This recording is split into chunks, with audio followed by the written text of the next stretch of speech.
Shalom, senang sekali berjumpa lagi dalam Daily Devotion hari ini. Kali ini kita akan membaca dari firman Tuhan dari Roma 1 ayat 21 sampai 25. Sebab sekalipun mereka mengenal Allah, mereka tidak memuliakan Dia sebagai Allah atau mengucap syukur kepadanya.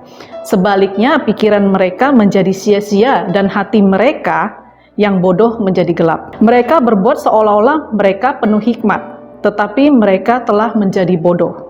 Mereka mengganti kemuliaan Allah yang tidak fana dengan gambaran yang mirip dengan manusia yang fana, burung-burung, binatang-binatang yang berkaki empat, atau binatang-binatang yang menjalar.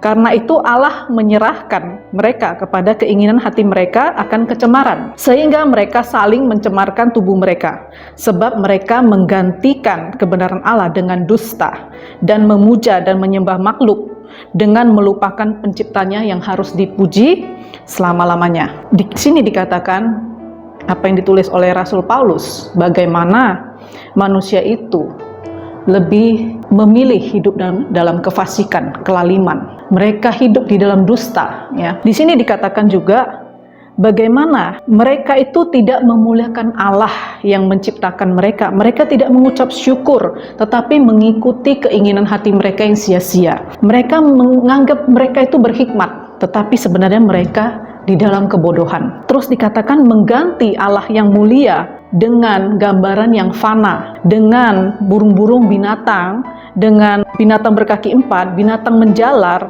Sebab itu Allah menyerahkan mereka kepada keinginan hati mereka untuk mencemarkan tubuh mereka, ya. Dan mereka menggantikan semua firman Tuhan yang Tuhan ajarkan, kebenaran-kebenaran, mereka mengganti itu dengan dusta.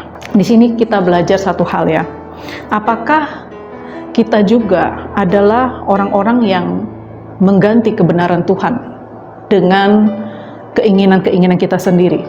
Apakah kita juga bernegosiasi dengan firman Tuhan, dengan nafsu-nafsu dunia yang kita ingin capai? Di sini kalau kita belajar dari ayat ini dan kita renungkan bagaimana manusia itu jatuh, dari awalnya adalah mereka melupakan diri mereka sendiri.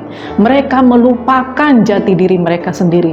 Bagaimana mereka diciptakan segambar serupa dengan Allah sendiri.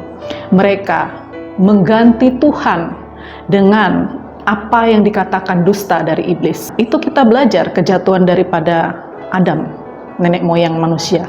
Apakah kita juga punya keinginan seperti itu? Mengganti kebenaran firman dengan nafsu-nafsu dunia, dengan keinginan-keinginan daging, dengan kepuasan-kepuasan secara materi yang sebenarnya melanggar firman Tuhan, yang sebenarnya mendukakan Tuhan. Terus kedua, bagaimana ciri-cirinya manusia itu jatuh, meninggalkan rupa Allah itu? Di sini dikatakan adalah mengganti kebenaran dengan dusta.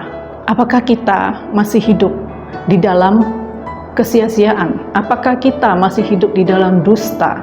Apakah kita hidup di dalam keinginan-keinginan daging kita sendiri? Dan yang ketiga adalah sifat iri. Nah, ketika kita iri kepada sesama kita, ketika kita iri melihat orang lain lebih baik kehidupannya dari kita, dan kita tawar-menawar dengan dunia, apa yang dunia katakan. Jadi, di sini poinnya adalah, poin pertama adalah kita melupakan. Poin yang kedua adalah kita terlalu gampang percaya kepada dusta. Dan yang ketiga adalah kita iri kepada sesama kita. Dan itulah yang menyebabkan kejatuhan-kejatuhan manusia. Dan kita juga belajar dari firman Tuhan bagaimana Kain membunuh Habel karena dia iri kepada adiknya. Jadi dari di situ kita belajar bagaimana harusnya kita menjadi seorang yang benar di hadapan Tuhan. Jangan kita terlalu gampang melupakan jati diri kita sendiri di hadapan Tuhan. Bagaimana rupa kita di hadapan Tuhan. Kita tidak akan peduli dengan apa yang dunia tawarkan. Dan yang kedua adalah kita jangan terlalu gampang mempercayai apa yang kita dengar, apa yang kita lihat. Dikatakan juga di dalam Amsal 27 ayat 20, mata manusia itu tidak akan pernah puas. Jadi jangan kita punya rasa iri kepada sesama kita, kepada orang-orang di sekeliling kita yang mungkin lebih baik daripada kita. Tetapi kita harus bertekun di dalam kebenaran Tuhan. Bagaimana Tuhan akan memberkati kita? ketika kita setia di dalam kebenaran Tuhan, itu adalah lebih penting daripada kita mengejar apa yang menjadi keinginan mata yang sia-sia. Terima kasih, Tuhan berkati.